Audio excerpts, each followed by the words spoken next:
I have the craziest story yet for you. So, during this entire experience,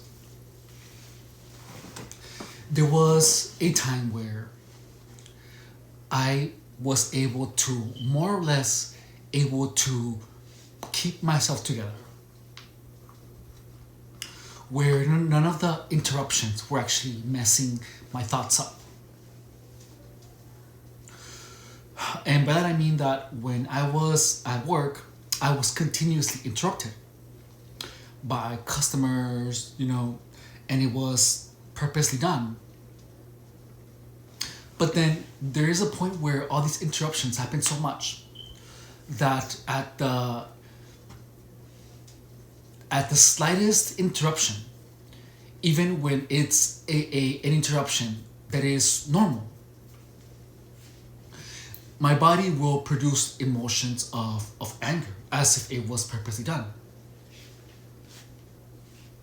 So that is the training.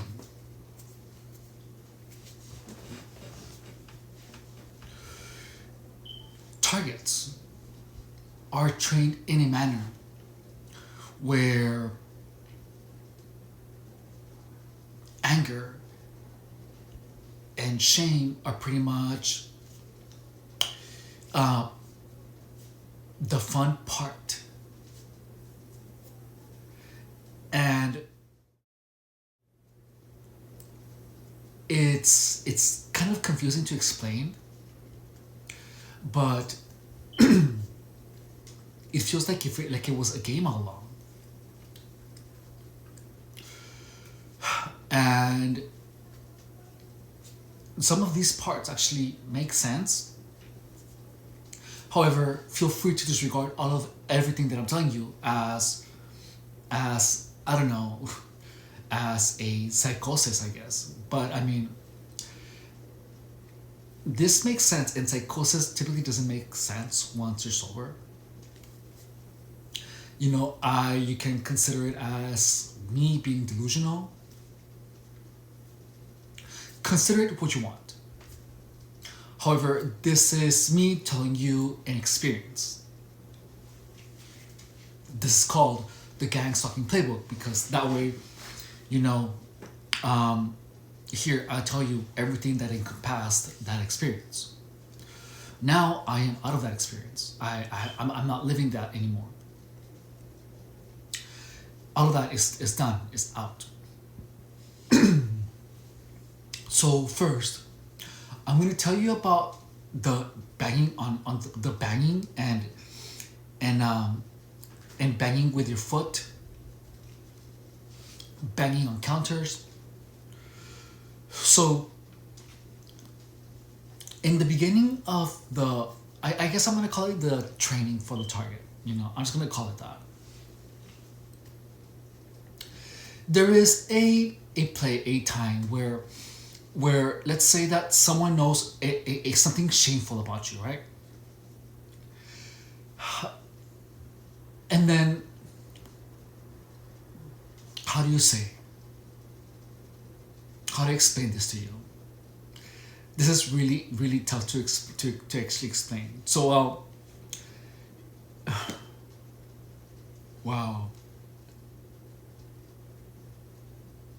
Okay. When someone says something shameful, right? You can typically tell it by the person, um, by the person's physiological manifestation of shame. Either a face, either they get all white, or they pause, or then you can just see the shame in someone's face. So, in the beginning, when someone would say this thing about shame, gang stalkers would just would bang. Remember that I told you guys about the banging? Well, this is done so much that whenever someone says something shameful, or at least that brought a shameful memory, my body, myself, I myself would would bang. you know, and without even knowing, or I would like stop my foot, or I would like hit my foot on something. And then I would have the thought, they want me to feel shame.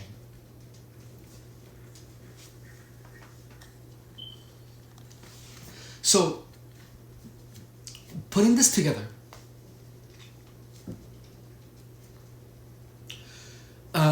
putting this together, every time I would like hear a bang or something like that, my mind would like automatically kind of dig through through my memories and find something shameful that could be directly related to that word. And my body would even do that. My mind would even do that even when my body did the bang.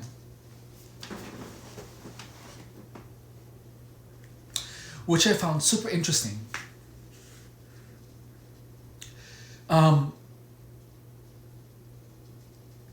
like, my mind is kind of still doing it now, but I have more control over it. Whenever I talk about this, it kind of comes back. However, I know that it is a psychological habit. So, um,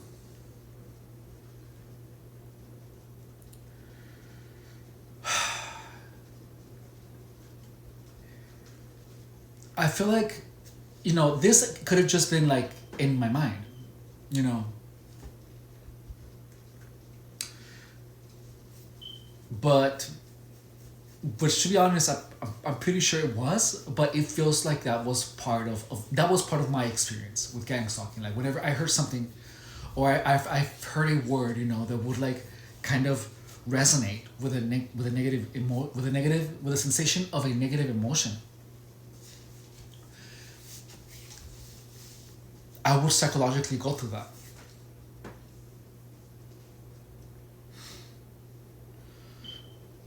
Those psychological habits are still not dead yet.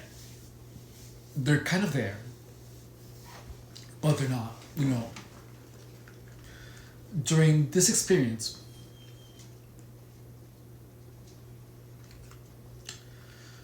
um, this was pretty much like the last of it. It was when I was almost out of it, because I was beginning to get more grasp on what exactly was happening.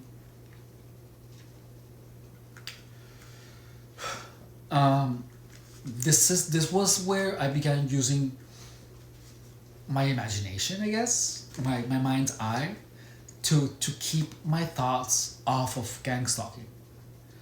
So I feel that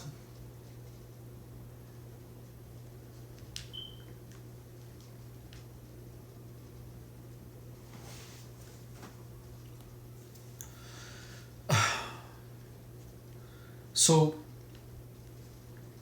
when the thoughts that I was having were appeared to be turned against me.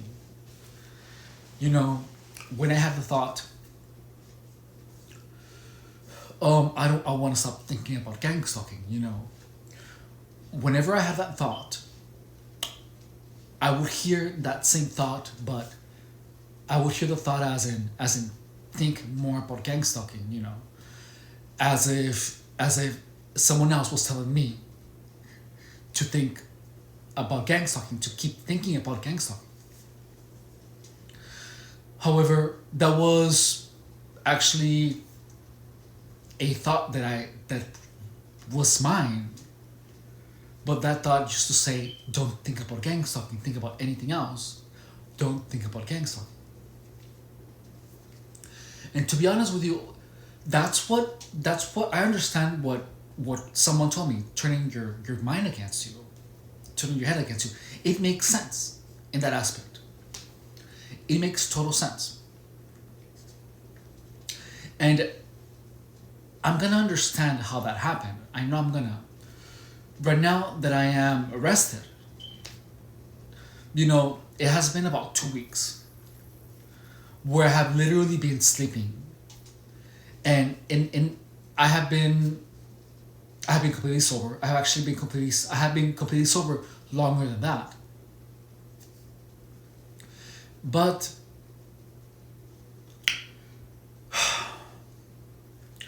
even when I was sober,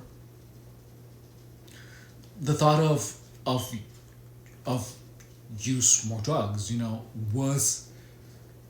was replaced by the other thought that said, use more that by the thought when I was thinking about don't use any drugs. It could possibly be that I was just so enthralled and so obsessed with the entire concept of gang stalking that I myself began speaking to myself, and in like that something happened.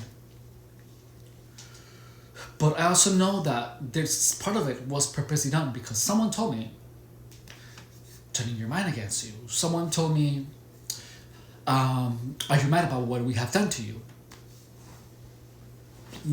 Are you angry? I haven't told these things. So I do know that it was not all me. However, I was also my actions. What I did was also a greater. It was a significant contributor to this thing that I was living. Just now, I realized that even when I was asleep, my mind kept working. That's one of the reasons that I woke up exhausted. When I right now I woke up at 6, and then I asked myself, is my mind so tired? And my mind felt tired. So then I was only able to go to sleep by thinking I'm relaxing my mind. I'm like that's the thought that I have to hold in my mind to stop my mind from going anywhere else. But yeah,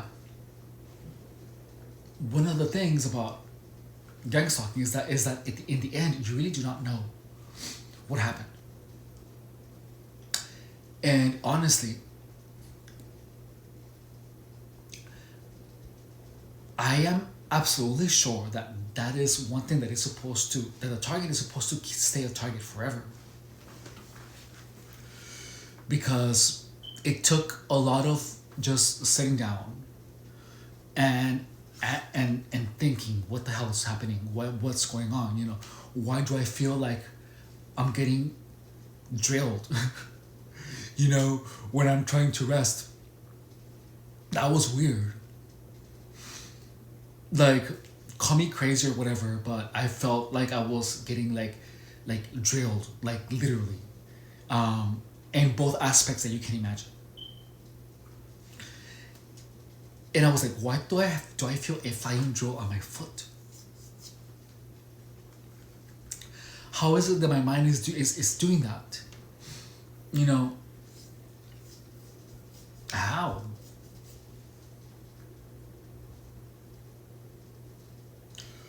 But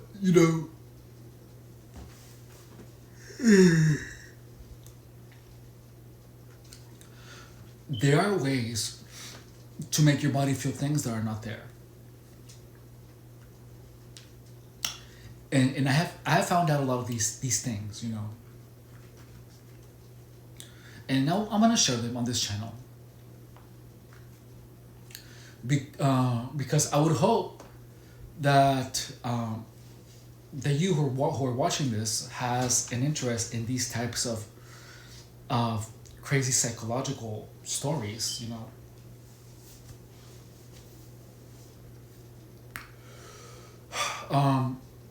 So I don't feel like I'm crazy. I truly don't. However, the fact that I'm sharing this with you, well, I would appreciate if you would subscribe to the channel to learn more about gang stalking and more about the psychological tricks that entail. So please subscribe if you have enjoyed any of these videos, or push the like button if you have any interest in these videos. Um,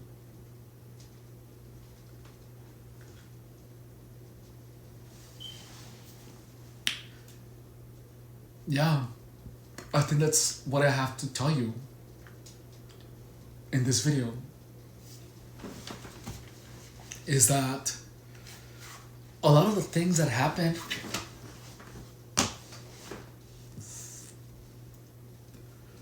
I feel like they were just natural occurrences of having your reality turned upside down.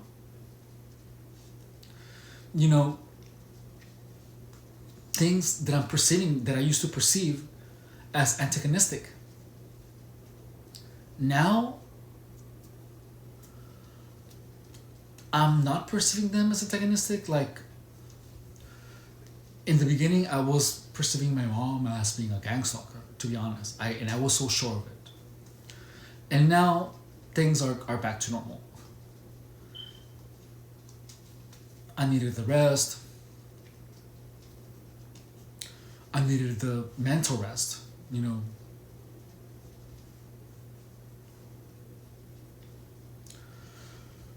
And I feel that I was literally going insane.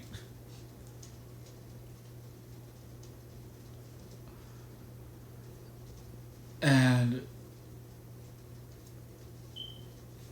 I feel that gang stalking and not resting, like putting those together, was part of it.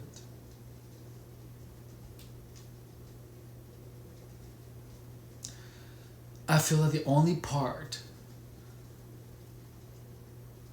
that had to do with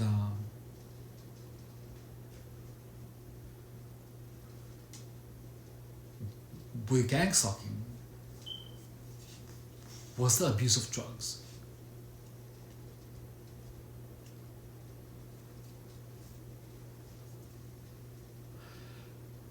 That's exactly what I feel.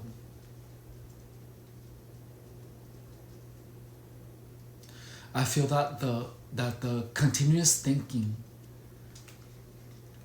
about sex and drug use, and in a couple of instances, you know, or somehow getting my reality turned upside down, caused me to create this entire story. But it makes sense to me. Like, I felt the drill, I felt the microwave, I felt the size, the sensations, you know, I heard the voice, everything. All that was real.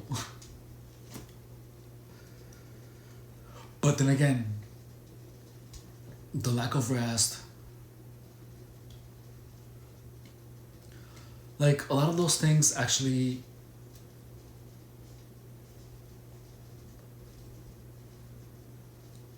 fit.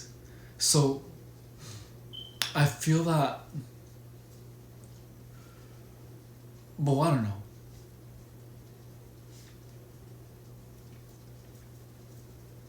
I wonder, well, whenever a person, you know, is feeling like they're getting gang stalked, you know, they should just completely stop using drugs. That's it.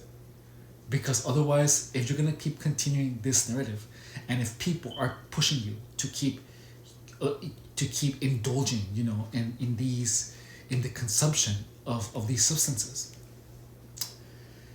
they're not your friends, and you need to stay away from them, as far from them as possible. And that's it. I did realize that a lot of these things, a lot of these experiences happened, well, I don't know. There's a lot. But I feel that the mere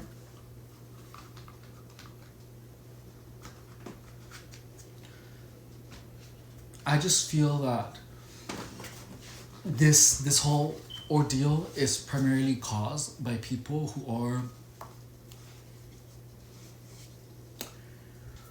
who have an ill will on someone.